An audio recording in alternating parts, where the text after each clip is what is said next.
ബസ്സിൽ കയറിയാൽ ഏത് ലിമിറ്റഡ് സ്റ്റോപ്പ് ആയാലും എവിടെങ്കിലും സ്റ്റോപ്പ് ഉണ്ടാവും. എത്ര വലിയ എക്സ്പ്രസ് ആയാലും എവിടെങ്കിലും പോയി ഇറങ്ങാൻ പറ്റും. ഏത് ട്രെയിനിൽ കയറിക്കൊണ്ട് പോയാലും ആ ട്രെയിനിൽ ഏതെങ്കിലും സ്റ്റോപ്പിൽ പോയി ഇറങ്ങാൻ പറ്റും. പക്ഷെ അസ്രായിൽ അലൈഹിസ്സലാം മരണമെന്ന വാഹനത്തിൽ കയറ്റിക്കഴിഞ്ഞാൽ പൊന്നുമക്കളെ പിന്നെവിടെയും ഇറങ്ങാൻ പറ്റൂല. ഒരു സ്റ്റോപ്പിലും അസ്രായിൽ നിർത്തൂല. പിന്നെ എത്ര ബഹളം വെച്ചാലും കാര്യമില്ല, എത്ര ശക്തിയുണ്ടെന്ന് പറഞ്ഞാലും കാര്യമില്ല മക്കളെ, എത്ര സ്വാധീനമുണ്ടെന്ന് പറഞ്ഞാലും കാര്യമില്ല മക്കളെ. അമേരിക്കയിലെ ഏറ്റവും വലിയ ഹോസ്പിറ്റലിൽ കൊണ്ടുപോയി ചികിത്സിക്കാനുള്ള പണമുണ്ടെന്ന് പറഞ്ഞാലും കാര്യമില്ല മക്കളെ.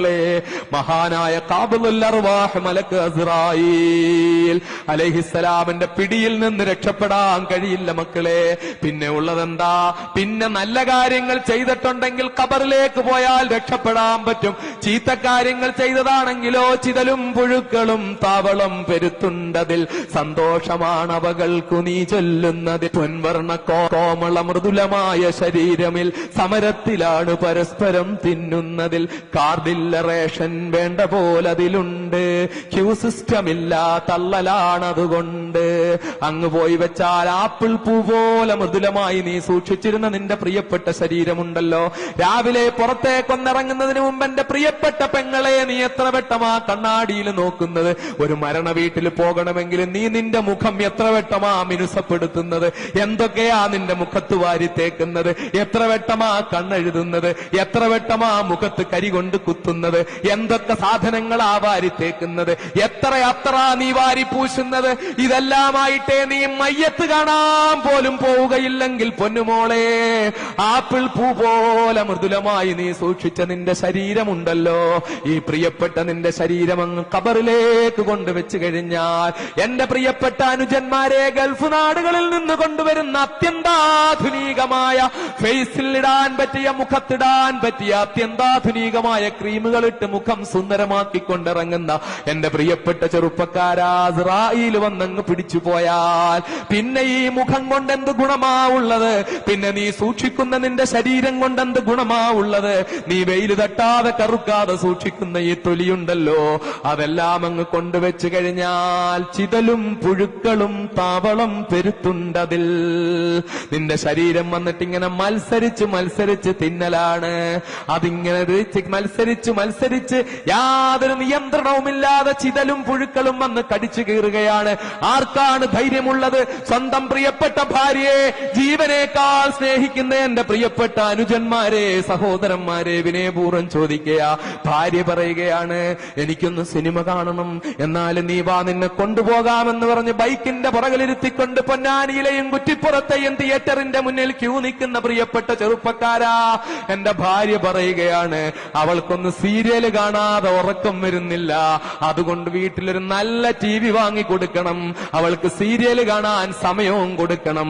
അങ്ങനെ ഭാര്യയ്ക്ക് സീരിയല് കാണാൻ സമയം കൊടുത്ത്, സീരിയല് കണ്ടൊഴുകുന്ന കണ്ണുനീരൊപ്പാൻ കർച്ചീഫും വാങ്ങിക്കൊണ്ട് കൊടുത്ത് തന്റെ പ്രിയപ്പെട്ട ഭാര്യയെ സീരിയലിന്റെ ലോകത്തുകൂടെ വിരാജിപ്പിക്കുന്ന പ്രിയപ്പെട്ട ചെറുപ്പക്കാരാ, നിന്റെ പ്രിയപ്പെട്ട ഈ ഭാര്യ ഉണ്ടല്ലോ, അവൾ ചോദിച്ചതെല്ലാം നീ വാങ്ങിക്കൊണ്ട് കൊടുത്ത്, അവൾ ഇഷ്ടപ്പെട്ട വസ്ത്രങ്ങളെല്ലാം നീ വാങ്ങിക്കൊണ്ട് കൊടുത്ത്, അവൾ ഒരിക്കലും വിശുദ്ധ റമളാനിൽ നിന്നോട് പറഞ്ഞില്ല എനിക്ക് നോമ്പ് പിടിക്കാൻ അവസരം ചെയ്തു തരണമെന്ന് പറഞ്ഞില്ല.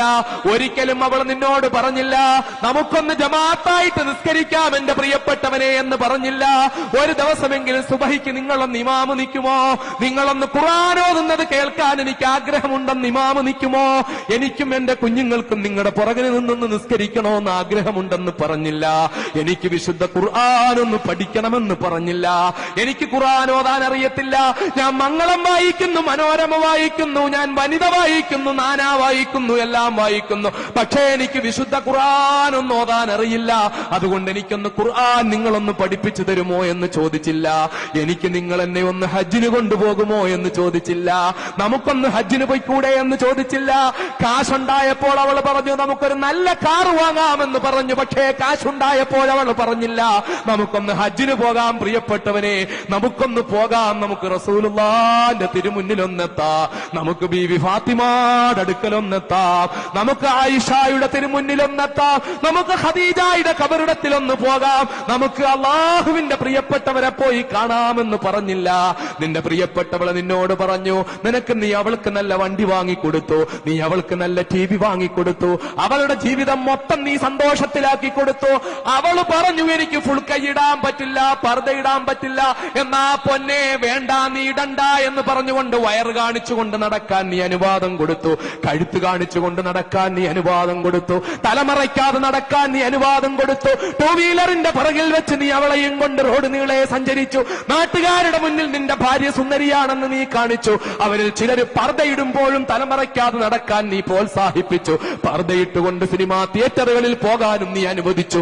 ഇങ്ങനെയൊക്കെ നീ സൂക്ഷിച്ച നിന്റെ പ്രിയപ്പെട്ട ഭാര്യയുണ്ടല്ലോ, നീ നല്ല നല്ല ഹെയർ ക്രീമുകൾ വാങ്ങിക്കൊടുത്ത ഭാര്യ, നീ നല്ല നല്ല ഫേസ് വാഷുകൾ വാങ്ങിക്കൊടുത്ത ഭാര്യ, നല്ല നല്ല യൗവനം കാത്തു സൂക്ഷിക്കാൻ പറ്റിയ മരുന്നുകൾ വാങ്ങിക്കൊടുത്ത ഭാര്യ. ആ ഭാര്യ ഒരു ദിവസം നോക്കുമ്പോൾ എന്റെ ഭാര്യയ്ക്ക് എഴുന്നേക്കാൻ വയ്യ, ശരീരത്തിന് അസ്വസ്ഥത, ഡോക്ടറെ കാണാൻ കൊണ്ടുപോയി. പൊന്നാനിയിലെ ഡോക്ടർ പറഞ്ഞു, ഒന്ന് മൗലാനായിൽ കൊണ്ടുപോ. അവിടുത്തെ ഡോക്ടർ പറഞ്ഞു, ഒന്ന് മിംസിൽ കൊണ്ടുപോ. അവിടുത്തെ ഡോക്ടർ പറഞ്ഞു, ഒന്ന് കിംസിൽ കൊണ്ടുപോ. അവിടെ ചെന്നപ്പോ പറഞ്ഞു, ഭാര്യയ്ക്ക് ബ്ലഡ് ക്യാൻസറാ, പെട്ടെന്ന് വെല്ലൂരേക്ക് കൊണ്ടുപോ. വെല്ലൂരേക്ക് കൊണ്ടുപോയി ഒരുപാട് ചികിത്സ നടത്തി. തന്റെ പ്രിയപ്പെട്ട ഭാര്യയുണ്ടല്ലോ, നീ സുന്ദരമായിട്ട് കൊടുത്ത നൈൽ പോളിഷ് കൊണ്ട് സൂക്ഷിച്ചിരുന്ന, നഖം സൂക്ഷിച്ചിരുന്ന പ്രിയപ്പെട്ട ഭാര്യ, നീ വാങ്ങിക്കൊടുത്ത സാധനം കൊണ്ട് ചുണ്ടു ചുമപ്പിച്ചിരുന്ന ഭാര്യ, നീ വാങ്ങിക്കൊടുത്ത കൺമഷി കൊണ്ട് കണ്ണ് കറുപ്പിച്ചിരുന്ന ഭാര്യ, നീ കൊടുത്തിരുന്ന വസ്ത്രം കൊണ്ട് ശരീരം മറയാതെ വസ്ത്രം ഉടുത്തു എന്ന് വരുത്തിയിരുന്ന ഭാര്യ, അവൾ മാരകമായ രോഗത്തിന് അടിമപ്പെട്ടങ്ങ് മരിച്ചുപോയി. അതല്ലെങ്കിലോ രോഗമൊന്നും വേണ്ട, ഒരു ദിവസം രാവിലെ നീ ചെന്ന് വിളിക്കുമ്പോൾ എഴുന്നേക്കുന്നില്ല, മരിച്ചുപോയി. എന്റെ പ്രിയപ്പെട്ടവനെ, നിന്റെ പ്രിയപ്പെട്ട ഭാര്യയുടെ മയ്യത്ത് കൊണ്ടുപോയി ഖബറിൽ വെച്ചിട്ട് ആ പ്രിയപ്പെട്ട ഭാര്യയുടെ മുന്നിൽ നിന്ന് നീ ഇങ്ങ് തിരിച്ചു പോന്നിട്ട് നിനക്കുറക്കം വരുന്നില്ല, നിനക്കുറക്കം വരുന്നില്ല. ഉറങ്ങാത്ത രാത്രികൾ 1 കഴിഞ്ഞു, 2 കഴിഞ്ഞു, 3 കഴിഞ്ഞു, 3-4 ദിവസം കഴിഞ്ഞപ്പോൾ നിനക്കൊരാഗ്രഹം, എനിക്കെന്റെ പൊന്നുമോളുടെ പ്രിയപ്പെട്ടവളെ, തന്റെ സർവസ്വവുമായിരുന്ന പ്രിയപ്പെട്ടവളുടെ മുഖമൊന്ന് കാണണമ്മ, കണ്ണൊന്ന് കാണണമ്മ, ചുണ്ടൊന്ന് കാണണം. അതൊന്ന് കാണാനുള്ള അദമ്യമായ ആഗ്രഹത്തോട് ആർക്കെങ്കിലും ധൈര്യമുണ്ടോ? പള്ളിക്കാട്ടിലേക്ക് പോകാൻ ധൈര്യമുണ്ടോ? ഖബറിന്റെ പുറത്തുനിന്ന് മണ്ണ് മാറ്റാൻ ധൈര്യമുണ്ടോ? ഖബറിന്റെ പുറത്തെ പലക മാറ്റാൻ ധൈര്യമുണ്ടോ? ആ വെള്ളത്തുണി കൊണ്ട് മൂടിയിരുന്ന ആ ശരീരം നീ ഒന്ന് നോക്കാനുള്ള ധൈര്യമുണ്ടോ? എന്നാൽ എന്റെ പ്രിയപ്പെട്ട സഹോദരാ, നിന്റെ പ്രിയപ്പെട്ട ഭാര്യയുടെ നീ വാങ്ങിക്കൊടുത്ത കൺമഷി കൊണ്ട് കറുപ്പിച്ചിരുന്ന കണ്ണ്, അവിടെ 2 ഗുഹയാണ് നിനക്ക് കാണാൻ കഴിയുക. നീ കൊടുത്ത സാധനം കൊണ്ട് ചുവപ്പിച്ചിരുന്ന ചുണ്ട്, അവിടെയെല്ലാം പല്ലുകൾ തള്ളി നിൽക്കുന്നതാ നിനക്ക് കാണാൻ കഴിയുക. കാതുകൾ ചെതലുകൾ കടിച്ചു നിന്നിട്ട് അവിടെ വികൃതമായിരിക്കുന്നതാ നിനക്ക് കാണാൻ കഴിയുക. കാർഡില്ല റേഷൻ വേണ്ട പോലെ അതിലുണ്ട്, ക്യൂ സിസ്റ്റം ഇല്ല, തള്ളലാണതുകൊണ്ട്. അവിടെ ആരും നിയന്ത്രിക്കാനില്ലാത്ത, അവിടെ APL BPL വ്യത്യാസമില്ലാത്ത, കാർഡ് വേണ്ടാതെ ക്യൂ ഇല്ലാതെ നിന്നിട്ട് ഇങ്ങനെ തിന്നുകയാണ്. ചിതലും പുഴുക്കളും ഇങ്ങനെ കടിച്ച് കടിച്ച് കടിച്ച് പറിച്ച് തിന്നുകയാണ്. ആ ഖബറിന്റെ ഭീകരതയിൽ രക്ഷപ്പെടാൻ കഴിയണം മക്കളെ. വാപ്പായെ കൊണ്ട് ഖബറിലടക്കിയിട്ട്, ഉമ്മായെ കൊണ്ട് ഖബറിലടക്കിയിട്ട്, വിലപിടിപ്പുള്ള വാഹനത്തിൽ, വിലപിടിപ്പുള്ള കാറിൽ ഖബറിന്റെ മുമ്പിലൂടെ ചീറിപ്പാഞ്ഞു പോകുമ്പോൾ ഒന്ന് നിർത്തി ഒരു അസ്സലാമു അലൈക്കും പോലും നിന്റെ വാപ്പാക്ക് പറയാതെ പോകുന്ന പ്രിയപ്പെട്ട മോനെ, നീയും നാളെ ഈ ഖബറിലേക്ക് പോകേണ്ടവനാ, നിന്റെ മക്കളും ഖബറിലേക്ക് പോകേണ്ടതാ. ഖബറിന്റെ ഏകാന്തത ഭീകരമാ. ആ ഭീകരമായ ഖബറിന്റെ ഏകാന്തതയിൽ, ആ ഭീകരമായ ഖബറിന്റെ ഏകാന്തതയിലേക്ക് പോകേണ്ടി വരുമ്പോൾ നിന്നെ രക്ഷിക്കാൻ ഈ സിനിമാ തമ്പുരാക്കന്മാർക്ക് കഴിയില്ല മക്കളെ, നിന്നെ രക്ഷിക്കാൻ ആർക്കും കഴിയില്ല മക്കളെ. അതുകൊണ്ട് നീ അല്ലാഹുവിലെ